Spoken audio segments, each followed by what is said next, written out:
ஒரு கடற்கரை ஓரம், அங்கே ஒரு சின்ன கிராமம். அந்த கிராமத்தில் ஒரு சின்ன பள்ளிக்கூடம். கடற்கரை ஓரத்தில் உள்ள ஒரு விடுதியில் ஓய்வுக்காக ஒருத்தர் வந்து தங்கியிருக்கிறார். பள்ளிக்கூடத்தில் ஏதோ விழா நடக்கிறது மாதிரி தெரிஞ்சுது. உடனே அவர் அந்த பக்கமாக வந்தார். இங்கே என்ன நடக்குதுன்னு விசாரித்தார். பள்ளி ஆண்டு விழா நடக்குதுன்னாங்க. உடனே போனார். கண்காட்சி ஒன்று வச்சுருந்தாங்க. உள்ளே போய் பார்த்தார். பள்ளிக்கூடத்தில் படிக்கிற மாணவர்களே சொந்தமாக தயார் பண்ண பொருள்களை காட்சிக்கு வச்சுருக்கிறாங்க. அந்த ஊர் மக்கள்லாம் அதை கூட்டம் கூட்டமாக போய் பார்த்துக்கிட்டு இருக்கிறாங்க. இவரும் ஆர்வமாக அதையெல்லாம் பார்த்துக்கிட்டே போகிறார். ஒரு இடத்துல ஒரு சின்ன ரயில் செஞ்சு வச்சுருந்தாங்க. மாணவர்களே தயார் பண்ணது. மின்சாரத்தால் அது ஓடுறது மாதிரி பண்ணி வச்சுருந்தாங்க. அதில் ஒரு சின்ன பொத்தான் இருக்கும். அது அமுக்குனா ரயில் ஓடும், சுற்றி சுற்றி வரும். மாணவர்கள் எதிரில் நின்று அதுக்கு விளக்கம் கொடுத்துக்கிட்டு இருக்கிறாங்க. இவர் அதை கவனித்தார். ரயில் ஓடுறத பார்த்தார். அங்கே நின்றுக்கிட்டு இருந்த மாணவர்கள்கிட்ட விளையாட்டாக கேட்டார், ஏன்பா இந்த ரயில் எதனால் ஓடுது அப்படின்னு கேட்டார். இவர் சக்தியினால் ஓடுது அப்படின்னாங்க மாணவர்கள். அது என்ன சக்தின்னு கேட்டார். அதுக்கு பேர் மின்சாரம் அப்படின்னாங்க. சரி, நீங்கள் மின்சாரத்தை பார்த்துருக்குறீங்களா அப்படின்னார். நாங்கள் பார்த்தது இல்லைங்க, ஆனால் இதை செய்யறதுக்கு எங்களுக்கு உதவி பண்ண ஆசிரியர் ஒரு பட்டதாரி, ஒரு கால் அவர் பார்த்துருக்கலாம் அப்படின்னாங்க. அவர் எங்கே இருக்காருன்னு கேட்டார். இதோ அழைச்சிட்டு வர்றோம்னு ஓடினாங்க. அவர் அழைச்சிட்டு வந்தாங்க. அவர்கிட்ட ஒரு பெரியவர் கேட்டார், மின்சாரத்தை நீங்கள் பார்த்துருக்குறீங்களா அப்படின்னு. மின்சாரத்தை பார்க்குறதாவது நான் பார்த்ததே இல்லை. நான் பார்த்தது அது செயல்படுற விதத்தை தான். அது விளக்கை வந்து எரிய வைக்குது, ரயிலை ஓட வைக்குது, இது மாதிரி எத்தனையோ எந்திரங்களை வந்து செயல்பட வைக்குது. ஆனால் உண்மையிலேயே அது என்னன்னு எனக்கு தெரியாது. ஒருவேளை இந்த பள்ளிக்கூடத்து தலைமை ஆசிரியருக்கு தெரிஞ்சிருக்கலாம், ஏன்னா அவர் ஒரு மேல்நிலை பட்டதாரி அப்படின்னாராம் அவர். சரின்னு போய் தலைமை ஆசிரியரை கூப்பிட்டுக்கிட்டு வந்தாங்க. அவர்கிட்டையும் இதே கேள்வி கேட்டாராம் அவர். மன்னிக்கணும், இந்த கேள்வியை இதுவரைக்கும் யாரும் என்கிட்ட கேட்டதில்லை. சக்தியை யாரும் பார்க்க முடியாது, ஆனால் அது செயல்படும் விதத்தை தான் பார்க்க முடியும் அப்படின்னாராம் அவர். இப்போ இதுவரைக்கும் கேட்டுக்கிட்டு இருந்த பெரியவர் சிரித்தார். சிரிச்சுட்டு சொன்னாராம், சரி, அதுக்காக ஒன்றும் கவலைப்படாதீங்க, என்னுடைய பெயர் தாமஸ் ஆல்வா எடிசன் அப்படின்னாராம். இதை கேட்டதும் அங்கே இருந்தவங்களுக்கெல்லாம் அதிர்ச்சி, ஆச்சரியம். என்னது, நீங்கள் தானா எடிசன்? நீங்கள் எவ்வளவு மின்சார கருவிகளை உண்டாக்கி இருக்கிறீங்க, நீங்களா இந்த கேள்வியை கேட்டது அப்படின்னாங்களாம். ஆமாம், நான் தான் கேட்குறேன், ஏன்னா நானே மின்சாரத்தை பார்த்தது கிடையாது அப்படின்னாராம் அவர். அன்புங்கிறது இப்படிப்பட்டது தான்ங்கிறார் ஓஷோ. அன்புங்கிறது நம்ம உடற்கூறு அமைப்பில் இல்லை, அது நம்ம உடம்புல உள்ள சுத்த சக்தியின் வெளிப்பாடு. அதை உணரத்தான் முடியுமே தவிர பார்க்க முடியாது. அன்பே உன்னை வந்து நான் என் இருதயத்தில் வச்சிருக்கிறேன் அப்படின்னுலாம் சொல்லுவான். இதெல்லாம் சும்மா. இது வந்து டாக்டர்கள் சொல்கிற இருதயம் கிடையாது. அது வந்து ரத்தத்தை தள்ளுகிற ஒரு கருவி, அவ்வளவுதான். ஞானிகள் சொல்லுகிற இதயம் வேற, அது கண்ணுக்கு புலப்படாத ஒரு சக்தி. என்னுடைய இதயம் ரொம்ப விசாலமானது சார் அப்படின்னார் ஒருத்தர். அப்படிங்களான்னு ரொம்ப மரியாதையா, ஆமாங்க, டாக்டர் அப்படி தான் சொல்கிறார், கொஞ்சம் வீங்கி போய் பெருசாக இருக்குதான் அப்படின்னார். ஒரு அரசன், அவனுக்கு வயசாயிட்டுது. அதனாலேயே இந்த கவலை, பயம் எல்லாமும் அதிகமாயிட்டுது. மரண பயம், ராத்திரியில் சரியாக தூங்க முடியல, இப்படி ஆயிட்டுது நிலைமை. அந்த அரசன் ஏற்கனவே எப்படின்னா போர்க்களங்களில் எத்தனையோ பேரை ஓட ஓட விரட்டி இருக்கிறான். இருந்தாலும் இப்போ அந்த துணிச்சல்லாம் எங்கேயோ போயிட்டுது. பேசாமல் படுத்துருக்கிறான். அப்படியே படுத்தாலும் தான் தூக்கம் வர மாட்டேங்குது. என்ன பண்ணலாம்னு யோசித்தான் இந்த மன்னன். உடனே எல்லா அமைச்சர்களையும் கூப்பிட்டான். எனக்கு வந்து நிம்மதி இல்லை, எதை நினச்சாலும் பயமாக இருக்குது, எனக்கு ஒரு ஆலோசனை சொல்லுங்க அப்படின்னா. என்ன ஆலோசனை வேணும் அப்படின்னு சொல்லி கேட்டாங்க. எனக்கு ஒரு நெருக்கடியான சந்தர்ப்பம் ஏற்பட்டு போச்சுன்னு வச்சுக்கோங்க. அந்த நேரத்தில் நீங்கள் யாருமே என் பக்கத்தில் இல்லை ஆலோசனை சொல்கிறதுக்கு அப்படின்னா, அந்த சமயத்தில் எனக்கு உபயோகப்படுற மாதிரி ஒரு வாசகம், பொன்மொழி ஏதாவது சொல்லுங்கள். அதை வந்து நான் என்னுடைய வைர மோதிரத்துக்கு அடியில் பதிச்சு வச்சுக்கிறேன் அப்படின்னார். தேவைப்படுறப்போ உதவும் அப்படிங்கிறதுனால. அவர் போட்டிருந்த மோதிரமும் அதுக்கு தகுந்த மாதிரியே திறந்து மூடுறது மாதிரி அமைஞ்சிருந்தது. ஏதாவது வாசகம் எழுதுனா உள்ற வச்சுக்கலாம், அதுக்கான வசதி அதில் இருந்தது. அமைச்சர்கள்லாம் யோசனை பண்ணாங்க, இது மாதிரி ராஜா கேட்குறாரு, என்ன வாசகம், அதாவது பொன்மொழி சொல்லலாம் அப்படின்னு எல்லாரும் யோசனை பண்ணாங்க. ஒருத்தருக்குமே சரியாக தோணலை, ஒரே குழப்பமாக இருந்தது. ஏன்னா நெருக்கடியான சமயத்தில் உபயோகப்படுறது மாதிரி ஒரு பொன்மொழி வேணும்னு சொல்லியிருக்கிறார். அப்படி இப்படி யோசித்து பார்த்தா ஒன்றுமே தோணலை. எல்லாரும் குழம்பிக்கிட்டு இருந்த நேரத்தில் ஒரு பெரியவர் அந்த பக்கமாக வந்தார். அவர் சொன்னார், நான் வேணும்னா அதுக்கு பொருத்தமாக ஒரு வாக்கியம் சொல்கிறேன், ஆனால் ஒரு நிபந்தனை. அதை யாரும் ரொம்ப ஆர்வம் காரணமாக அவசரப்பட்டு படிச்சிடக்கூடாது. அதை ரகசியமாக அந்த மோதிரத்துக்குள்ளே எழுதி வச்சுக்கணும். எப்போவாவது இக்கட்டில் மாட்டிக்கிற சமயத்தில் மட்டும் வேறு வழியே இல்லை அப்படிங்கிற நிலைமையில் மட்டும்தான் அதை திறந்து பார்க்கணும். அப்படி நீங்கள் இருக்கிறதா இருந்தால் நான் அதை சொல்கிறேன் அப்படின்னார் அந்த பெரியவர். சரின்னு ஒத்துக்கிட்டாங்க எல்லாரும். அதே மாதிரி அவர் ஒரு வாக்கியத்தை சொன்னார். அவர் சொன்ன வாக்கியத்தை ரகசியமாக மோதிரத்துக்குள்ளே பதிச்சு மூடியாச்சு. ராஜா அதை விரலில் மாட்டிக்கிட்டார். கொஞ்ச நாள் ஆச்சு. அந்த ராஜாவுக்கு ஒரு சோதனை வந்தது. என்ன சோதனைன்னா, அடுத்த நாட்டு மன்னன் படையெடுத்துக்கிட்டு வந்துட்டான். அவன் இவர்கிட்ட ஏற்கனவே தோற்று போனவன், ஒரு வெறியில் வந்திருக்கிறான். தோற்று போனவன் மறுபடியும் சண்டைக்கு வந்தால் எப்படி வருவானோ அப்படி வர்றான். ஒரு வெறியில் வந்தால் ஜெயிச்சுட்டான். என்னாச்சு, இவரோட நிலைமைன்னா நாட்டை இழந்துட்டார், எல்லாத்தையும் இழந்துட்டார். கடைசியாக ஒரு அடிபட்ட குதிரையில் ஏறி தப்பிச்சு போயிட்டார், வேறு வழி இல்லைன்னு. பின்னாடி துரத்திக்கிட்டு வராங்க. இவர் ஒரு மலை உச்சிக்கு போயிட்டார். அதுக்கும் அப்பால் போக முடியாது, ஏன்னா அந்த பக்கம் பயங்கர பள்ளம். உல்லாச பயணிகள் கண்டு கழிக்கிற இடம் அது. ஆனால் இவருக்கு அது சாவு பயணத்தின் வாசல், திரும்பவும் முடியாது. அவ்வளவு குறுகிய பாதை அது, வேற வழியே இல்லை. இந்த நேரம் சூரிய ஒளி மோதிரத்தில் பட்டு மின்னிச்சு. உடனே இவருக்கு ஞாபகம் வந்தது. மோதிரத்தை திறந்து படிக்கிறார். அதில் இருந்த வாசகம், இந்த நிலையும் மாறிவிடும், this too will pass away. அவருக்கு ஒரு தைரியம் வந்தது. பின்னாடி வந்தவங்களும் திசை மாதிரி வேற எங்கேயோ தேடி போயிட்டாங்க. அவங்க விரட்டிக்கிட்டு வரலன்னா இவ்வளவு அழகான ஒரு இடம் இருக்கிறதே எனக்கு தெரியாமல் போயிருக்குமேன்னு நினைச்சார். இவ்வளவு அழகை ரசிக்கிறதுக்காக ஒரு நாட்டையே கூட இழக்கலாம்னு தோணுச்சு அவருக்கு. அமைதியாக அந்த அழகை ரசித்தார். எதிரிகள்லாம் எங்கேயோ போயிட்டாங்க. மன்னர் நாடு திரும்பினார். மறுபடியும் படைகளை திரட்டினார். கொஞ்ச நாளில் படை எடுத்துக்கிட்டு போனார். யாருக்கிட்ட தோற்று போனாரோ அவரையே வெற்றி கண்டு திரும்பி வர்றார். வரவேற்பு விழா பிரமாவப்படுது. ஆடல் பாடல் கோலாகலம். இதை பார்த்ததும் அந்த ராஜாவுக்கு தலைகால புரியல. நம்மளை இனிமேல் யாராலையும் ஜெயிக்க முடியாதுன்னு நினைச்சார். அகம்பாவம் லேசாக எட்டி பார்த்தது. இப்போ மறுபடியும் சூரிய ஒளிப்பட்டு மோதிரம் மின்னிச்சு. அதை திறந்து மறுபடியும் படிக்கிறார். இந்த நிலைமையும் மாறிவிடும், this too will pass away. அவ்வளவுதான். அவர் மனசு அடங்க ஆரம்பிச்சுட்டுது, ஆணவம் போயிட்டுது. இதிலேருந்து நாம் தெரிஞ்சுக்க வேண்டியது என்னன்னா, எந்த சூழ்நிலையிலையும் நாம் கவலைப்பட வேண்டியதில்லை. ஏன்னா இங்கே எதுவுமே நிரந்தரம் இல்லை. அந்த ராஜா மாதிரியே நம்ம ஆள் ஒருத்தன் ஒரு மோதிரம் போட்டிருந்தான், அதுக்குள்ளே அவன் எழுதி வச்சிருந்த வாசகம் எதுக்கும் கவலைப்படாதே அப்படிங்கிறது தான். ஒரு நாள் பயங்கரமான கவலையோடு உட்காந்துருந்தான். பக்கத்தில் இருந்தவங்க சொன்னாங்க, இது மாதிரி சந்தர்ப்பத்தில் தான் நீ உன் மோதிரத்தை திறந்து பார்க்கணும்னாங்க. இவனுக்கு கவலையோடு எரிச்சலும் சேர்ந்துக்கிட்டது. அது எப்படி முடியும், இப்போ திருட்டு போனது என்னோட அந்த மோதிரம் தானே அப்படின்னு சொல்லிவிட்டு தலையில் கை வச்சுட்டு உட்காந்துட்டான். இப்படிலாம் சொல்கிறது உண்டு. இருந்தாலும் நாம் எந்த சூழ்நிலையிலையும் கவலைப்பட வேண்டியதில்லை அப்படிங்கிற உண்மையை புரிஞ்சுக்கணும். அப்படி கவலையை வெல்றதுக்கான வழி தெரிஞ்சுட்டதுன்னா வாழ்க்கையில் வெற்றி நிச்சயம். இந்த உலகத்தில் எத்தனை வகையான மனிதர்கள் இருக்கிறாங்க, ஒவ்வொரு மனிதனுமே ஒவ்வொரு வகை அப்படிங்கிறாங்க விஞ்ஞானிகள். மனிதர்களை 3 வகையாக பிரிக்கலாம் அப்படின்னு சொல்கிறாங்க மெய்ஞானிகள்.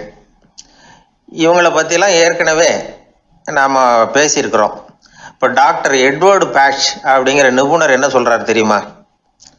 மனிதர்களை 7 வகையாக பிரிக்கலாம்ங்கிறார். மனிதர்களின் மனநிலை அடிப்படையில் அவங்கள 7 விதமாக வகைப்படுத்துகிறார் அவர். சரி, அது என்ன 7 வகை? முதல் வகை என்னன்னா, பயந்த குணம் உள்ளவங்க. சார் ரொம்ப பயந்த சுபாவம், வீட்டில் கூட வாயே திறக்க மாட்டார், சாப்பிட போகிறப்ப மட்டும்தான் கொஞ்சம் வாயை திறப்பார், அப்புறம் மூடிக்குவார் அப்படின்னு சில பேரை பற்றி நாம் பேசிக்கிறது உண்டு. இவங்கெல்லாம் இந்த வகை, அதாவது பயந்த குணம் உள்ளவர்கள் அப்படிங்கிற முதல் வகை. சரி, 2வது வகை என்னன்னா, சஞ்சலப்படுகிறவர்கள். எதுக்கு எடுத்தாலும் கலக்கம், குழப்பம், இப்படியே காலம் தள்ளிட்டு இருப்பாங்க. பல பேர் பார்த்துருப்பீங்க. அவங்கெல்லாம் இந்த வகை. 3வது வகை என்னன்னா, யதார்த்த உலகை மறந்து கற்பனை உலகத்திலேயே மிதக்கிறவங்க. இளைஞர்கள், கவிஞர்கள், இப்படி பல பேர் இருக்கிறாங்க. எப்போ பார்த்தாலும் கற்பனை உலகத்திலேயே மிதந்துக்கிட்டு இருப்பாங்க. கிட்டத்தில் போய் என்னங்க ஒரு மாதிரியாக இருக்கிறீங்க அப்படின்னு கேட்டு பாருங்கள். அவங்களெல்லாம் ஏதோ ஒரு அற்ப புழுவை பார்க்குறது மாதிரி அவங்கள பார்ப்பாங்க. அதுவும் அந்த வானத்து நிலாவை பாருங்கள், அது என்னை வா வான்னு கூப்பிடுது, எனக்கு சீக்கிரத்தில் ஒரு நாள் சிறகுகள் முளைக்கும், சிறகடித்து வானத்தில் பறந்து போவேன், அந்த செல்ல நிலாவை கொஞ்சிவிட்டு வருவேன், இப்படிலாம் பேசிகிட்டு இருப்பாங்க. கொஞ்சிறது அப்புறம் இருக்கட்டும், இப்போ கஞ்சிக்கு வழியே பாருப்பா அப்படின்னா அதை காதில் வாங்க மாட்டாங்க. நாம் ஏதோ இந்த உலகத்தை அனுபவிக்க தெரியாதவர்கள் மாதிரி நம்மளை அவங்க கவனிப்பாங்க. இப்படி ஒரு ரகம். 4வது வகை மனிதர்கள் எப்படின்னா, இவங்க தனிமை உணர்வு மிக்கவர்கள். இவங்க மற்றவங்களோட இயல்பாக நெருங்கி பழகிறதில்ல, தான் உண்டு தன்னுடைய வேலை உண்டுன்னு இருந்துட்டு போகிறவங்க. அடுத்த வீட்டில் இருக்கிறவர் யார் அப்படின்னு கேட்டால் கூட அடுத்த வீடுன்னு ஒன்று இருக்கா அப்படிங்கிறது மாதிரி நம்ம முகத்தை பார்ப்பாங்க. அவங்ககிட்ட மேற்கொண்டு நாம் என்னத்தை பேச முடியும்? இப்படி ஒரு வகை. 5வது வகை மனிதர்கள் எப்படின்னா, இவங்க மற்றவங்க செல்வாக்குக்கு உட்பட மறுப்பவர்கள். அடுத்தவங்களோட செல்வாக்குக்கு இவங்க ஆட்படுறதில்ல. நான் யார் தெரியுமான்னு கேட்டால் அதை தெரிஞ்சுட்டு எனக்கு என்ன ஆக போகுதும்பாங்க. இவங்கெல்லாம் அந்த ரகம். 6வது வகை மனிதர்கள் எப்பவும் எதுலேயும் பற்றில்லாமல் இருக்கிறவங்க. இது ஒரு துறவு மனப்பான்மை. இயல்பாகவே சில பேர் இப்படி உண்டு, அவங்களுக்கு எதுலேயும் ஒரு ஈடுபாடு இருக்காது. அப்படிப்பட்டவங்கெல்லாம் 6வது வகை. 7வது வகை மனிதர்கள் மற்றவங்க கவலையை தன்னுடையதாக ஆக்கிக்கிட்டு கவலைப்படுறவங்க. இவங்கெல்லாம் மகாத்மாக்கள். தாம் வேறு அடுத்தவங்க வேறு அப்படிங்கிற எண்ணம் இவங்களுக்கு வர்றதில்லை. அதனால் அடுத்தவங்களுக்கு ஒரு துன்பம் வந்ததுன்னா இவங்களால சும்மா இருக்க முடியறதில்ல. ஆகக்கூடி இப்படி 7 விதமான மனிதர்களை அடையாளம் காட்டுறார் அந்த நிபுணர். இதில் நாம் எந்த வகையில் வர்றோம் அப்படிங்கிறத நாம் தான் அடையாளம் கண்டுபிடிக்கணும். எனக்கு தெரிஞ்ச ஒரு மனிதர் உண்டு. அவர் ஒரு வித்தியாசமான வகை. எதையும் நடைமுறை சாத்தியமாக சிந்திக்கிறவர். எப்பவும் அடுத்தவங்களும் நல்லா இருக்கணும், நாமும் நல்லா இருக்கணும் அப்படின்னு ஆசைப்படுறவர். அவருக்கு ஒரு சமயம் திடீர்னு உடம்பு சுகம் இல்லாமல் போயிட்டுது. டாக்டர்கிட்ட போனார், பணம் கொடுத்தார், வைத்தியம் பார்த்துக்கிட்டார். அவர் எழுதி கொடுத்த மருந்து சீட்டை வாங்கினார். ஒரு மருந்து கடைக்கு போனார், பணம் கொடுத்தார், மருந்து வாங்கினார். அதை எடுத்துகிட்டு வீட்டுக்கு வந்தார். அதுக்கப்புறம் அந்த மருந்து அவர் சாப்பிட்ணும்ல, சாப்பிடவே இல்லை, அப்படியே சும்மா வச்சுட்டார். அவரை பார்த்து கேட்டேன், ஏன் சார் இப்படி பண்ணுறீங்க, வீண் செலவு தானே இது, நீங்கள் ஏன் டாக்டர்கிட்ட போய் பணம் செலவு பண்ணினீங்கன்னு கேட்டேன். அவர் சொன்னார், டாக்டர் வாழணும் இல்லையா, அதனால தான் அப்படின்னார். சரி, அப்புறம் ஏன் மருந்து வாங்கினீங்க அப்படின்னு கேட்டேன். மருந்து கடைக்காரர் வாழணும் இல்லையா, அதனால தான் அப்படின்னார். சரி, அப்புறம் ஏன் வாங்கின மருந்து சாப்பிடாம வச்சுட்டீங்க அப்படின்னதுக்கு, நான் வாழணும் இல்லையா அதனால தான் அப்படின்னார். இவர் வாழ்க்கையை புரிஞ்சுக்கிட்டவர். இப்படி வாழ்க்கையை புரிந்து கொண்டு வாழ தெரிஞ்சுக்கணும். எந்த வகை மனிதர் நாம் அப்படிங்கிறத புரிஞ்சுக்கிட்டு வாழ்ந்தோம்னா வாழ்க்கையில் வெற்றி நிச்சயம். குடும்பத்தில் ஒருத்தர் அனுசரிப்பு தன்மைங்கிறது ரொம்ப அவசியம். கணவன் மனைவின்னா அனுசரித்து போகணும்னு சொல்லுவாங்க. அதாவது ஒரு கணவன் அதுக்காக தான் அந்த காலத்துலலாம் ஒரு வீட்டுக்கு மாப்பிள்ளை தேடுறதுங்கிறது ஒரு பெரிய குடும்பத்தை நிர்வகிக்கிற அளவுக்கு ஒரு கணவனாக வரக்கூடிய எப்படி இருக்கணும் அப்படின்னா, அந்த காலத்தில் புலி வேட்டைக்கு போகணும். ஒரு பொண்ணுக்கு மாப்பிள்ளை தேடுறதுன்னா நம்ம தமிழ் பழக்கம் என்னென்னா, காட்டுக்கு போய் ஒரு புலியை வேட்டையாடிட்டு வரணும். அந்த புலி பல்லு அல்லது நகத்தை கொண்டுட்டு வரணும் அந்த இளைஞன். அதை வீட்டில் கொடுப்பான். அதை தான் கட்டி அதை இதாக கட்டுவாங்க, மாலையாக போடுவாங்க, தாலியாக கட்டுவாங்க. அதாவது வீரம் இருக்கா பையனுக்குன்னு பார்ப்பாங்க. ஒரு பொண்ணு வேணும்னா நீ முதல்ல வீட்டுக்கு பொண்ணு கேட்க போகக்கூடாது, காட்டுக்கு போகணும், போய் புலியை கொண்டு வா, அதுக்கப்புறம் தான் உனக்கு பொண்ணு அப்படின்னு சொல்லுவாங்க. இப்போவெல்லாம் ஏன் போகிறது இல்லைன்னா, இப்போலாம் ஒருத்தனை காட்டுக்கு போய் புலிப்பல் கொண்டு வரனா புலி தான் மாப்பிள்ளையாக வரும். அதனால தான் இப்போ போகிறதில்ல யாரும் காட்டுக்கு. அப்போ பெண்களும் ரொம்ப வீரமாக இருந்தாங்க. பெண்கள் மூலம் அந்த காலத்தில் எப்படின்னா, முறத்தாலேயே புலியை துரத்துவாங்களாம். நம்ம பழைய பாட்டிலெல்லாம் பார்த்துருப்பீங்க. முறத்தால் புலியை விரட்டினாங்கன்னு வரும் பழைய பாட்டு. அந்த அளவுக்கு பெண்களுக்கு வீரம். இப்போ கல்யாணம் ஆகி இந்த காலத்தில் ஒரு கணவனை விரட்டிட்டு வந்தாங்களாம் முறத்தை எடுத்துக்கிட்டு. ஒரு மனைவி அவன் பயந்துட்டு வெளில ஓடி வரான்.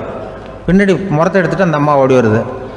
இவனை தனியாக பிடிச்சி கொண்டு போய், என்னப்பா இந்த மனைவிட்டு இப்படி பயந்து ஓடி வரையே, முறத்தால் துரத்துறா இப்படி வரையே அப்படின்னு தான் அவன் அப்படியே தடுமாறிட்டு, அதெல்லாம் ஒன்றும் இல்லை, அவன் என்னை புலியாக நினைக்கிறா அப்படின்னு ஒரு பெருமையாக சொல்லிட்டானான். அந்த காலத்தில் புலியை தான் முறத்தால் விரட்டினாங்க, இப்போ புருஷனை விரட்டுறாங்க அப்படின்னு சொல்லி. அப்படி அந்த காலத்தில் கணவனுக்கு ஒரு குடும்பத்தை நிர்வகிக்கிற திறமை இருக்கா, உடல் வலிமை தான் முக்கியம். இப்போ கூட மதுரை பக்கத்தில் ஐயாவுக்கு தெரியும், அந்த இளவட்டக்கல்லுன்னு ஒரு ஊருக்கு ஊர் எல்லையில் கிடக்கும். ஊர் எல்லையில் ஒரு பெரிய கல் கிடக்கும். அந்த அந்த ஊருக்கு பொண்ணு கேட்க போகிறவங்க அந்த கல்லை தலைக்கு மேலே தூக்கி காட்டணும். அப்படியே தூக்கி தலைக்கு மேலே வசதி கீழே போடணும். அந்த வலு இருந்தால் தான் நீங்கள் அந்த ஊருக்குள்ளேயே போகலாம், பொண்ணு கேட்குறதுக்கு போகலாம். இல்லைன்னா நீ திரும்பி போக வேண்டியதான். அந்த வலிமை இருக்கா மாப்பிள்ளைன்னு பார்க்குறாங்க. இளவட்ட கல்லுன்னு பேர். அப்போ என்ன பண்ணாங்கன்னா, ஒரு 1000 வருஷத்துக்கு முன்னாடி அந்த கல்லை தலைக்கு மேலே தூக்கி கீழே போடுவாங்களாம். ஒரு 500 வருஷத்துக்கு முன்னாடி அப்படி கொஞ்சம் தூரம் இடுப்பு அளவுக்கு தூக்கி கீழே போட்டுக்கிட்டு இருந்துருக்குறாங்க. அதுக்கப்புறம் ஒரு 100 வருஷத்துக்கு முன்னாடியெல்லாம் அப்படி முழங்கால் அளவுக்கு அப்படி தூக்கி போட்டால் போகிறோம்னு வச்சுருந்தாங்களாம். இப்போ நான் அந்த ஊருக்கு என் கூட பழனிசாமின்னு ஒருத்தர் இருக்கார். அவர் போய், உனக்கு எப்படிப்பா இந்த ஊரில் கல்யாணம் ஆச்சு அப்படின்னா, இப்போலாம் நாங்கள் தொட்டு கும்பிட்டா போகிறோம், அதை அசைக்கிறது கூட இல்லை. அப்படி ஆகிட்டுது. ஒரு குடும்பத்தை கணவனாக வரப்போகிறவனுக்கான தகுதி அந்த காலத்தில் அப்படி இருந்துதான். அப்படி கணவன் தேர்ந்தெடுக்கிறது, குடும்ப தலைவனை தேர்ந்தெடுக்கிறது ஒரு பெரிய காரியம். ஒரு பெரிய செல்வந்தர் போட்டி வச்சாராம். ஒரு நீச்சல் குளம், அதில் யார் வேணாலும் குதித்து அந்த பக்கம் போய் கரையேறலாம். அந்த நீச்சல் குளத்தில் விஷப்பாம்புலாம் கிடக்கு. யார் துணிஞ்சி அந்த விஷப்பாம்பு இருக்கிற குளத்தில் குதித்து அந்த பக்கம் போய் கரையேறானோ அவனுக்கு ஒரு 100 ஏக்கர் நிலம் கொடுப்பேன். அது வேண்டான்னா ஒரு 1000 ஆடு கொடுப்பேன். அதுவும் வேண்டான்னா என் பொண்ணை கொடுப்பேன் அப்படின்னு போட்டி வச்சார். அதான் மாப்பிள்ளையை தேர்ந்தெடுக்கிறதுக்கு அவர் ஒரு வழி. நீச்சல் குளத்தில் குதித்து கரையேறணும். இப்போ அந்த ஊரில் இருக்கிற இளைஞர்கள்லாம் பார்க்குறாங்க அந்த குளத்தில் குதிக்கணும்னு. ஆனால் குளத்தில் வெறும் விஷப்பாம்புலாம் கிடக்கு. இது என்ன பண்ணுறதுன்னு பார்த்தா யாருமே குதிக்கிறதுக்கு தைரியம் வரல. திடீர்னு ஒருத்தன் துணிஞ்சு குதித்தான். படப்படப்படன்னு அடிச்சுட்டு போய் அந்த பக்கம் கரையேறிட்டான். கரையேறின உடனே பரவாயில்லையே ஒரு ஆள் வந்துட்டான்னு சொல்லி அவனை அந்த இளைஞனை போய் பிடிச்சிட்டு வந்தாங்க. அந்த பெரியவர் கேட்டார், ஏப்பா இவ்வளவு பெரிய விஷப்பாம்பெல்லாம் கிடக்கிற நீச்சல் குளத்தில் நீ துணிஞ்சு குதித்து கரையேறி இருக்கிற, உனக்கு என்ன 1000 ஏக்கர் நிலம் கொடுத்துறவா, 100 ஏக்கர் நிலம் கொடுக்கவா சொல்கிறப்படி அப்படின்னா, வேண்டாம் சார்ன்றான். ஓஹோ அப்படின்னா ஒரு 1000 ஆடு வேணுமா உனக்கு அப்படின்னா, அதுவும் வேண்டாம் சார். ஓ அப்படின்னா என் பொண்ணு வேணுமா அப்படின்னா, அதுவும் வேண்டாம் சாருங்கிறான். அப்புறம் எதுக்குடா குதிச்சுன்ட்டு, என்ன உனக்கு என்ன தான் வேணும் அப்படின்னு கேட்டிருக்கார். என்னை எவன் பிடிச்சி தள்ளி விட்டவன்னு தெரியணும் அப்படின்றான். அதுக்காக அவன் பார்த்துருக்கான். அப்படி இருந்தால் தான் துணிச்சல் வரும் இந்த காலத்தில்.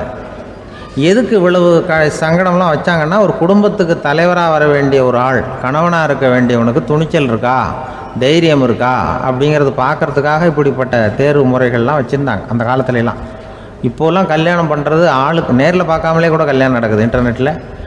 இப்போ சர்டிஃபிகேட் கேட்குறாங்க, நோய் நொடி இல்லாமல் இருக்காரா பார், காட்டுக்கெலாம் போக வேண்டாம், நேராக ஆஸ்பத்திரிக்கு போய் ஒரு சர்டிஃபிகேட் வாங்கிட்டு வா, உனக்கு ஒன்றும் வியாதி இல்லைன்னு ப்ரூவ் பண்ணு, அதுக்கப்புறம் பார்த்துக்கலாம், மற்றதை பேசுவோம் அப்படின்னு சொல்லி அப்படி இருக்குது நிலைமை. அதனால் குடும்பத்தில் அந்த கணவனாக இருக்கிற வேண்டியவனுக்கு பொறுப்பு அதிகம். ஏன்னா எல்லாத்தையும் அனுசரித்து போக வேண்டியதாக வந்தான். ராமகிருஷ்ணர் வாழ்ந்த காலத்தில் நடந்த ஒரு நிகழ்ச்சி இது. அப்போது ஒரு ஓவியர் இருந்தாராம். அவருக்கு ஒரு ஆசை, ராமகிருஷ்ணர் படத்தை வரையணும், அதை அவர்கிட்டயே கொண்டுட்டு போய் காட்டி அபிப்பிராயம் கேட்கணும். இதுதான் அந்த ஓவியரின் ஆசை. உடனே ராமகிருஷ்ணர் படத்தை வரைஞ்சி முடித்தார். அதை எடுத்துக்கிட்டு போனார். இவர் போன சமயம் அங்கே ராமகிருஷ்ணர் சீடர்களோடு உட்காந்துருக்கிறார். விவேகானந்தர் அங்கே இருக்கிறார். இந்த ஓவியர் கொண்டுகிட்டு போய் தான் வரைந்த ஓவியத்தை அவர்கிட்ட காட்டினார். ராமகிருஷ்ண பரமஹம்சரின் ஓவியத்தை ராமகிருஷ்ணர்கிட்டயே காட்டுறார். ராமகிருஷ்ணர் என்ன பண்ணார் தெரியுமா, அந்த படத்தை பார்த்தார். உடனே அது காலை தொட்டார். குருதேவருடைய இந்த செயல் சீடர்களுக்கு ரொம்ப வியப்பை உண்டு பண்ணிச்சு. சில பேர் மனசுக்குள்ளேயே ரொம்ப குழம்பி போக ஆரம்பிச்சிட்டாங்க, என்ன இப்படி பண்ணுறாருன்னு. என்ன இது அவரோட படம், அவரே அவரோட படத்தின் காலை தொடுறார் அப்படின்னு யோசித்தாங்க. சில பேர் ஒன்றும் புரியாமல் ஒருத்தர் பார்த்து சிரிச்சுக்கிட்டாங்க. அந்த இடத்துல சீடர்கள் மட்டும் இல்லை, சீடர் அல்லாத பல பேர் இருந்தாங்க. தன்னுடைய காலை தானே தொடர இவருடைய செயல் பற்றி என்ன நினைக்கிறது அப்படின்னு அவங்களும் குழம்பி போய் நிற்கிறாங்க. அந்த படத்தை வரைஞ்சி அவர்கிட்ட காட்டின அந்த ஓவியருக்கும் அதிர்ச்சி. இருந்தாலும் அவர் சீடர் கிடையாது. அதனால் கொஞ்சம் துணிச்சலை வர வச்சுக்கிட்டு கேட்டார், என்னங்க இது, என்னால் என்னுடைய கண்களையே நம்ப முடியல, இது உங்கள் சொந்த உருவப்படம், நீங்கள் உங்கள் சொந்த கால்களையே தொடுறீங்க, இது எங்களுக்கு கொஞ்சம் சங்கடமாக இருக்குதே அப்படின்னார். ராமகிருஷ்ணரின் கண்களில் ஆனந்த கண்ணீர் வழிஞ்சுதான். அவர் சொன்னாராம், இது என்னோட படம்ங்கிறது எனக்கு தெரியும், ஆனால் இது என்னோட படம்ங்கிறதுனால நான் இதோட காலை தொடலை. நீ என்னுடைய சமாதி நிலையை இந்த படத்தில் படம் பிடிச்சி காட்டியிருக்கிற, அதனால் அதோட காலை தொடறேன். சமாதி நிலையில் யார் இருந்தாலும், அது என்னுடைய படமாக இருந்தாலும் சரி அல்லது வேற யாருடைய படமாக இருந்தாலும் சரி, படம் யாருதுங்கிறது முக்கியம் இல்லை. இதில் எது முக்கியம்னா அது தன்னை உணர்ந்த ஒரு உணர்நிலையின் படம். அப்படி இருக்கிறப்போ அதோட காலை நான் தொடணும். அதுக்கு நீங்கள் எல்லாரும் ஏன் சங்கடப்படுறீங்கன்னு எனக்கு தெரியல அப்படின்னாராம். இப்போ தான் அங்கே இருந்த சீடர்களுக்கும் மற்றவங்களுக்கும் விவரம் புரிஞ்சுதான்.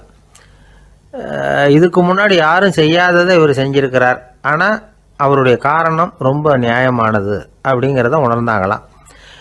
இதுவரைக்கும் ஆன்மீகத்தில் சமாதி நிலை, அதாவது தன்னை உணர்ந்த நிலை பற்றி புரிஞ்சுக்கிட்டோம். இல்லறத்தில் ஏற்படக்கூடிய சமாதி நிலை பற்றி உங்களுக்கு தெரியுமா? ஒரு அம்மா டாக்டர்கிட்ட வந்து சொன்னாங்களாம், டாக்டர், என் வீட்டுக்காரருக்கு உடம்புல ஏதோ கோளாறுன்னு நினைக்கிறேன். நான் எவ்வளவு நேரம் பேசினாலும் காதில் விழாத மாதிரி உட்கார்ந்துருக்கிறார் அப்படின்னு ஆகலாம். அதுக்கு அந்த டாக்டர் சொன்னாராம், அம்மா, அது உடம்பு கோளாறு இல்லை, அது ஒரு பெரிய திறமை அப்படின்னாராம். கடற்கரை ஓரமாக ஒரு பெரியவர் கையால் மணலை கீறிக்கிட்டே உட்காந்துருக்கிறார். என்னத்தையும் தேடிட்டு இருக்கிறது மாதிரி தெரிஞ்சுது. மெதுவாக கிட்டத்தில் போய் என்னத்தை தேடிட்டு இருக்கிறீங்க அப்படின்னு கேட்டோம். அவரு சாவகாசமா நிமிந்து பார்த்து நிம்மதியை தேடிட்டு இருக்கிறேன்னார். நாங்கள் ஒரு மாதிரி ஆயிட்டோம். இருந்தாலும் சமாளிச்சுக்கிட்டு, சார், மணல்ல வந்து கிழிஞ்சல் தான் கிடைக்கும், நிம்மதி கிடைக்காது அப்படின்னோம்.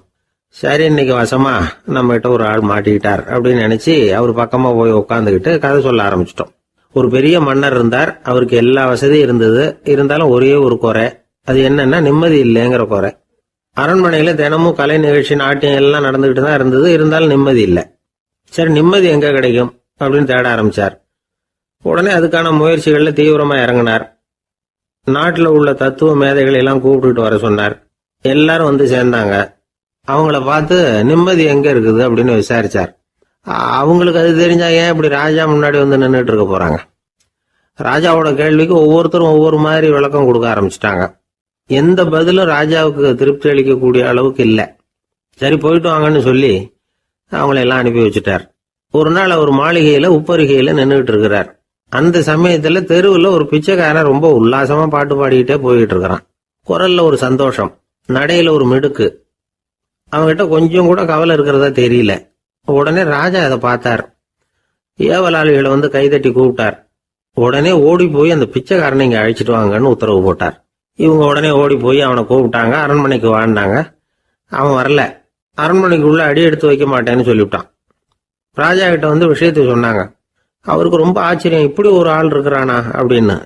சரி, அவன் என்னதான் சொல்றான் அப்படின்னு விசாரிச்சார். இவங்க மறுபடியும் தெருவுக்கு போய் கேட்டாங்க. என்னை பார்க்கணும்னா ராஜா விருப்பப்பட்டாருன்னா அவரை வேணும்னா இங்க வர சொல்லுங்க அப்படின்னு சொல்லிவிட்டான். அதை வந்து ராஜா கிட்ட சொன்னாங்க. அவருக்கு கோபம் வரல. இவ்வளவு சுதந்திர உணர்வோடு இருக்கிறவன் சாதாரண ஆளா இருக்க முடியாது அப்படின்னு நினைச்சார். உடனே கிடுகிடுன்னு இறங்கி தெருவுக்கு வந்தார். பிச்சைக்காரங்கிட்ட போனார். நீ கவலைப்படாம சந்தோஷமா பாடிக்கிட்டு போறியே, அது எப்படி முடியுது உன்னால அப்படின்னு கேட்டார். ஏன் அப்படி கேக்குறீங்கன்னா, அவன் அதுக்கு இல்ல, எனக்கு அரண்மனையில எவ்வளவோ சுகபோகங்கள்லாம் இருக்கு, இருந்தாலும் நிம்மதி இல்லை. இது ஏன்னு எனக்கு தெரியல. இந்த தேசத்துல உள்ள அறிஞர்களை எல்லாம் கூப்பிட்டு கேட்டு பார்த்துட்டேன், அவங்களுக்கும் தெரியல. உன்னை கேட்டா தெரியும்னு நினைச்சேன், அதனாலதான் சந்திக்கிறதுக்கு ஆசைப்பட்டேன். ஆனா நீ வரமாட்டேன்னுட்டியே அப்படின்னார். பிச்சைக்காரன் கடகடன்னு சிரிக்க ஆரம்பிச்சுட்டான். மகிழ்ச்சிக்கும் உங்களுக்கும் தடையா இருக்கிறது இந்த மாளிகை தான். இதை விட்டுட்டு வெளியில வந்துட்டா நிம்மதி தேடிட்டு வந்துடும்னா. நான் அரசன், எனக்குன்னு கடமைகள் இருக்கு, அதையெல்லாம் விட்டுட்டு எப்படி வர முடியும்னார் ராஜா. ரெண்டும் ஒரே நேரத்துல கிடைக்கணுங்கிறது முடியாத காரியம். உங்க சுகபோகத்துக்கு விலையாதான் உங்க நிம்மதியை கொடுத்துக்கிட்டு இருக்கிறீங்க. என்ன பாருங்க, என்கிட்ட எதுவும் இல்லை, அதனால எதுவும் போயிடுமோங்கிற பயமும் இல்லை, நிம்மதியா இருக்கிறேன் அப்படின்னா அவன். ராஜா உடனே சந்தோஷப்பட்டு தன்னுடைய மேலங்கியை எடுத்து அவனுக்கு பரிசா கொடுத்தாரான். அவன் சிரிச்சுக்கிட்டே அதை வாங்க மாட்டேன்னு விட்டானான். இதை நீங்க எனக்கு கொடுக்கறதுனால எந்த பயனும் இல்லை, அதே நேரத்துல அதை வாங்கிட்டேன்னா அடுத்த வினாடியிலிருந்து அதை எப்படி காப்பாத்துறதுங்கிற கவலை எனக்கு வந்து சேர்ந்துரும், அப்புறம் தூக்கம் வராது, நிம்மதி போயிடும் அப்படின்னு சொல்லிவிட்டு அவன் பாட்டுக்கு சந்தோஷமா பாடிக்கிட்டே போயிட்டான். நிம்மதி எங்க இருக்குங்கிறதையும் ராஜா தெரிஞ்சுக்கிட்டார். அந்த இடத்துக்கு தன்னால போக முடியாதுங்கிறதையும் அவர் புரிஞ்சுக்கிட்டார். இப்படி இந்த கதைய அந்த கடற்கரையில மணலை கீறிக்கிட்டே உட்கார்ந்துருந்தார அந்த பெரியவர்கிட்ட சொல்லி முடிச்சோம். அவர் முகத்துல ஒரு தெளிவு தெரிஞ்சது. எங்களை நிமிர்ந்து பார்த்தார். ரொம்ப நன்றிங்க, இப்ப எனக்கு தெரிஞ்சு போச்சு, நிம்மதி வேணும்னா அதுக்கு என்ன பண்ணணும்னு இப்ப நல்லா புரிஞ்சுக்கிட்டேன் அப்படின்னார். என்ன புரிஞ்சுக்கிட்டீங்கன்னு கேட்டோம். இனிமே இந்த பக்கம் வந்தா உங்க கண்ணுல படாத இடமா பார்த்து உட்காரணும்னு புரிஞ்சுக்கிட்டேன் அப்படின்னார். ஆபீஸ்ல வேலை பார்க்குற ஒருத்தர் வந்தார். பேசாம ஒரு 10 நாள் லீவ் போட்டுடலாமா பார்க்குறேன் அப்படின்னார். ஏன்னு கேட்டோம். என்னுடைய மேலதிகாரி ஒரு முசுடு சார், அவர்கிட்ட வேலை பார்க்கறது ரொம்ப கஷ்டமா இருக்குது அப்படின்னார். ஆபீஸில் வேலை பார்க்குறவங்கெல்லாம் ஒரு விஷயத்தை நல்லா ஞாபகத்தில் வச்சுக்கணும். மேலதிகாரிங்கிறவர் ஒரு பெரிய மகான் இல்லை, அவரும் ஒரு மானிட பிறவிதான். சராசரி மனுஷனுக்குள்ள பலம் பலவீனம் ரெண்டும் அவருக்கும் உண்டு. அதனால அவரை கொஞ்சம் அனுசரித்து போகிறதுக்கு பழகிறது தான் நல்லது. மேலதிகாரிகளில் பல வகை உண்டு. அதில் முக்கியமாக 3 வகை. அதில் ஒரு வகை எப்படி தெரியுமா? உங்களை ஒரு வேலை செய்கிற மெஷினாக மட்டுமே நினைக்கக்கூடிய வகை. இவங்கெல்லாம் எப்படின்னா, எங்கேயாவது வெளியூர் போயிருந்தா கூட அங்கேருந்து ஃபோன் பண்ணுவாங்க, அந்த வேலை என்னாச்சு, இந்த வேலை என்னாச்சு அப்படின்னு. இவங்களுக்கெல்லாம் உங்கள் நலனை பற்றியோ உங்கள் குடும்பத்தை பற்றியோ அக்கறை இருக்காது. நீங்கள் சொல்கிற யோசனை எதுவும் இவங்ககிட்ட எடுபடாது. கொடுத்த வேலையை பாரு, நீ எனக்கு புத்தி சொல்ல வேணாம் அப்படிம்பாங்க. இவங்களை அனுசரித்து போகிறதுக்கு ஒரே வழி, இவங்க எதை சொன்னாலும் சரின்னு சொல்லிவிட்டு வேலையை கவனிக்க வேண்டியது தான். இவங்ககிட்ட வேற எந்த கேள்வியும் கேட்டுக்கிட்டு இருக்கக்கூடாது. ஆமாம் சாமி போடுறது கௌரவ குறைச்சல் இல்லை, அது ஒரு அலுவலக சௌகரியம், அவ்வளவுதான். இன்னொரு வகையான மேலதிகாரிகள் எப்படி தெரியுமா? இவங்கெல்லாம் ஆபீஸ் வேலையை பற்றி அதிகமாக கவலைப்பட்டுக்கிட்டு இருக்க மாட்டாங்க. தங்களுடைய சொந்த இமேஜ் பாதிக்கப்படக்கூடாதுங்கிறதுலேயே கவனமாக இருப்பாங்க. இவங்கெல்லாம் அடிக்கடி உங்கள் நலனை விசாரிப்பாங்க. அதே மாதிரி நீங்களும் அவரை விசாரிக்கணும்னு எதிர்பார்ப்பாங்க. இந்த ரக அதிகாரிகளுக்கெல்லாம் புது வருட வாழ்த்து அனுப்பலாம், பிறந்தநாள் வாழ்த்து அனுப்பலாம். அவருக்கு எங்கேயாவது ஒரு பாராட்டு விழா நடந்தால் முதல் வரிசையில் போய் உட்காந்து உங்கள் முகத்தை காட்டலாம். ஆபீஸ் வேலையை மட்டுமே பார்க்குற பணியாளர்கள் இது மாதிரி அதிகாரிகள் கிட்ட நல்ல பேர் வாங்க முடியாது. இன்னொரு வகையான மேலதிகாரிகள் உண்டு. அவங்க எப்படின்னா, ஆபீஸ் வேலையை பற்றியும் கவலைப்பட மாட்டாங்க, தனக்கு கீழே வேலை பார்க்குறவங்கள பற்றியும் கவலைப்பட மாட்டாங்க. எக்காரணம் கொண்டும் தன்னுடைய பொசிஷனுக்கு ஆபத்து வந்துடக்கூடாதுன்னே நினைக்கக்கூடியவங்க இவங்க. இவங்களால கடுமையான வேலை செய்யவும் முடியாது, தீர்மானிக்கவும் முடியாது. எந்த முடிவையும் எடுக்காமல் அப்படியே தள்ளி போட்டுக்கிட்டே போடுவாங்க எல்லாத்தையும். இதனால் என்ன ஆகும்னா, இவருக்கு கீழே வேலை பார்க்குற உங்களுக்கு பொறுப்பு அதிகமாகிடும். இவங்ககிட்ட போய் பிரச்சனையை மட்டும் சொல்லி பிரயோஜனம் இல்லை, அதுக்கான முடிவுகளை நீங்களே சொல்லணும். அப்போ தான் இது மாதிரி அதிகாரிகள்கிட்ட நல்ல பேர் வாங்கலாம். அட்லீஸ்ட் கெட்ட பேர் வாங்காமலாவது காலம் தள்ளலாம். ஆஃபீஸில் வேலை பார்க்குறவங்க முக்கியமாக சில விஷயங்களை ஞாபகத்தில் வச்சுக்கணும். ஆஃபீஸில் நடக்கிற நல்லது கெட்டது எதுவாக இருந்தாலும் உடனடியாக மேலதிகாரிகிட்ட தெரிவிக்கிறது நல்லது. 3வது மனிதர் மூலமாக அதை அவர் தெரிஞ்சுக்கிறது அவ்வளவு நல்லதில்லை. எந்த மேலதிகாரியுமே தான் இந்த சர்பாஸ் செய்யப்படுறத விரும்புறதில்லை. அதனால் அவருக்கு தெரியாமல் மேலிடத்துக்கு மணி எழுதி போடக்கூடாது. அப்படி எழுதி போடுறவங்க சில பேர் இருக்கிறாங்க. நீங்களும் உங்கள் மேலதிகாரியும் தொழில் ரீதியாக ஒரே படிப்பு படித்தவராக இருக்கலாம். அப்படி இருந்ததுன்னா அட்ஜஸ்ட் பண்ணி போகிறது கொஞ்சம் கஷ்டம்தான். இதை மனசில் வச்சுக்கிட்டு நடந்துக்கணும். உங்களுக்கும் அவருக்கும் அபிப்பிராய பேதமா, அது அவருக்கும் உங்களுக்கும் உள்ள தனிப்பட்ட பிரச்சனை. அதை விளம்பரப்படுத்திக்கிட்டு இருக்கக்கூடாது, அது அவருடைய கோபத்தை கிளறும். உங்கள் மேலதிகாரி உங்கள் கூட படித்தவராக இருக்கலாம், அதுக்காக அவரை எல்லாருக்கும் முன்னாடி அடைய கிச்சாமி எப்படிடா இருக்க அப்படின்லாம் கேட்டுக்கிட்டு இருக்கக்கூடாது. பொதுவாக யாரும் அதை விரும்புறதில்லை. இவ்வளவையும் உங்கள் மனசில் வச்சுக்கிட்டு கொஞ்சம் சாமர்த்தியமாக நடந்துக்கிட்டீங்கன்னா ஆஃபீஸ் உங்களுக்கு அவஸ்தையாக இருக்காது, ஆனந்தமாக இருக்கும். ஒரு மேலதிகாரி தன்கிட்ட வேலை பார்க்குற ஒருத்தரை பற்றி ரொம்ப பெருமையாக சொன்னாராம். எங்கள் ஆஃபீஸில் எவ்வளவோ பேர் வேலை பார்க்குறாங்க, எல்லாரும் தினமும் ஏதாவது பிரச்சனைகளை சொல்லிகிட்டு இருப்பாங்க. ஆனால் இவர் ஒருத்தர் மட்டும்தான் இது வரைக்கும் என்கிட்ட எந்த பிரச்சனையும் சொன்னதே இல்லை. அவர் பாட்டுக்கு வருவார், வேலை பார்ப்பார், போயிடுவார் அப்படின்னாராம். நான் உடனே அவ்வளவு பெருமைக்குரிய அந்த ஊழியரை பார்த்து கேட்டேன், ஏன்பா உன்னுடைய மேலதிகாரிகிட்ட நீ எந்த பிரச்சனையும் கொண்டுகிட்டு போகிறதே இல்லையாமே அப்படின்னு கேட்டேன். அதுக்கு அவர் சொல்கிறாரு, ஆமாங்க, அது ஏன்னா அவரால் எந்த பிரச்சனையுமே தீர்க்க முடியாதுங்கிறது எனக்கு நல்லா தெரியும், அதனால் அப்படி செய்கிறேன், வேற ஒன்றும் இல்லை அப்படின்னார் ரொம்ப பொறுமையாக. ஒரு நண்பர் யாருக்கோ ஃபோன் பண்ணிகிட்டு இருந்தார். அவர் பேசி முடித்ததும் நான் அவரை பார்த்து, இப்போ ஃபோன் பண்ணிங்களே, அந்த ஃபோன் நம்பர் என்ன அப்படின்னு கேட்டேன். அவர் தலையை சொரிஞ்சுக்கிட்டார், ஞாபகம் வரலன்னார். சரி சார், அதை விடுங்க, உங்கள் மனைவி பேர் என்ன அப்படின்னு கேட்டேன். மாலதின்னார். என்ன சார் இது வேடிக்கை, கொஞ்ச நேரத்துக்கு முன்னாடி பேசின ஃபோன் நம்பர் மறந்து போச்சு, எப்போவோ கல்யாணம் பண்ணிக்கிட்ட மனைவி பேர் மறக்கலை, அதை கரெக்டாக சொல்லிவிட்டீங்களே அப்படின்னு கேட்டேன். அவர் என்ன ஒரு மாதிரியாக பார்த்தார். அவர் அப்படி என்னை பார்த்ததில் ஒன்றும் தப்பு இல்லை, ஏன்னா நாம் எல்லாருமே அப்படித்தானே. ஒரு குறிப்பிட்ட காரியத்துக்காக தொலைபேசியில் ஒருத்தட்ட பேசுகிறோம், அதுக்கப்புறம் அந்த எண் நமக்கு அனாவசியம், அதனால் மறந்துடுறோம். இதுக்கு பேர் தான் தற்காலிக ஞாபகம். ஆனால் மனைவி பேரை மறந்துட முடியுமா? முடியாது. அது அவசியமான ஒன்று. அடிக்கடி அந்த பேரை உபயோகப்படுத்துகிறோம். அதனாலேயும் அது முக்கியங்கிறதுனாலேயும் அதை மறக்கிறது இல்லை. இதுக்கு பேர் நிரந்தர ஞாபகம்.